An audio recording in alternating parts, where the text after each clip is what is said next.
Secret guardians, starry bright, fiery ones beyond our sight, saints of yore, Buddhas too, guiding lights to me and you. Jian is being prepared by the saints to face akashic records of her parents.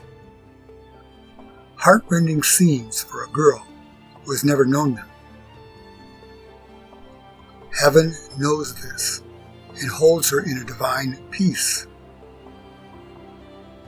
Just as human emotions have a range of frequencies as wide as the types of emotions that exist, so do the far more pristine types of spiritual emotions, if you will. Pure frequencies with specific qualities that heaven's holy ones embody and employ. That night, my etheric body left my physical form, which was deep asleep in my lonely apartment. I found myself sitting lotus-style in the room where I had met the saint with the blue-violet eyes. Again, as before, I was aware of others in the room, but I dared not take my focus from what was before me. Stretched as far as I could see was what appeared to be a theatre screen, but was much more like a window into a parallel world called Akasha, where I have come to learn all of history is recorded. Don't ask me how. I'm just a rememberer. Thankfully, the room's jade walls seemed to release a frequency that soothed the very depths of me, allowing me to watch the difficult unfolding scenes with a measure of detachment that I couldn't have managed otherwise. The screen came alive.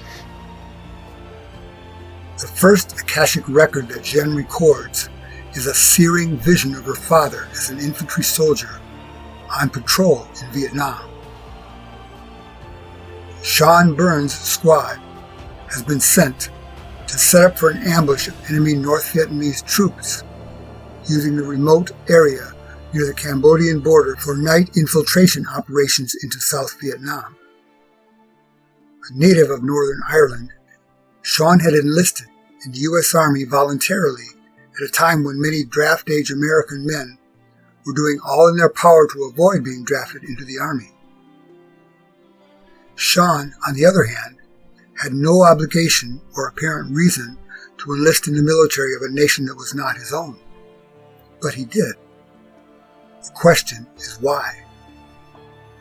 Sean reflects on this. Alone with his thoughts, Sean again found himself beyond chagrined at his own naive wanderlust that had brought him to this suffering land. Not much had changed here over time, he knew. The little Vietnamese people farmed and lived on rice and fish, and not much else. They chewed betel nut for comfort. They raised families and had dreams and ambitions for their children, as all did. And they suffered and died in war. Sean's mind turned to how he came to know these things.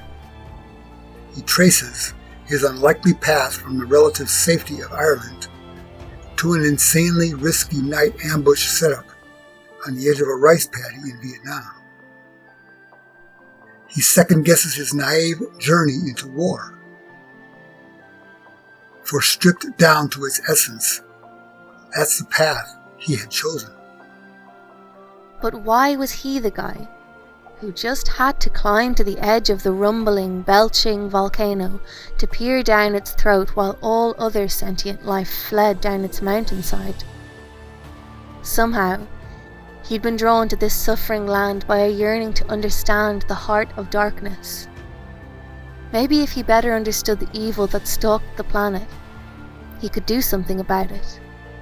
A naive idea, perhaps. But still, he believed he had to try. But now, hunkering down on a patch of Southeast Asian mud, in the dead of night and praying to avoid contact with an unseen enemy that would most certainly end in blood, Sean again rued the day he'd been so stupid as to volunteer to stick his head into the jaws of the beast. Yes, souls are drawn to adventure, but adventures on Earth can be dangerous to the health of souls. A misguided adventure can have disastrous implications, even sidetracking a soul's life plan. Yet adventure is sought out to learn, to find out things we don't know, and to find others like us we've never met, at least in this one short life. Part of the attraction of exploring the unknown is the pure excitement of the unknown, of having little idea what one is looking for beyond adventure itself, beyond breathing in life in all of its manifestations. Certainly, there are both healthy and unhealthy adventures one can undertake. Self-observation of one's underlying motives and core desires can help discern adventures worth pursuing versus ones to avoid. The challenge of living by right motives and mastering one's desires is a test repeated daily in everyday life. However, it is all too easy on Earth to follow one's base desires, which can become base habits that harden into character weaknesses, which, if not checked, can become one's destiny, as the Master Lao Tzu so eloquently taught. Until next time, may you walk in light.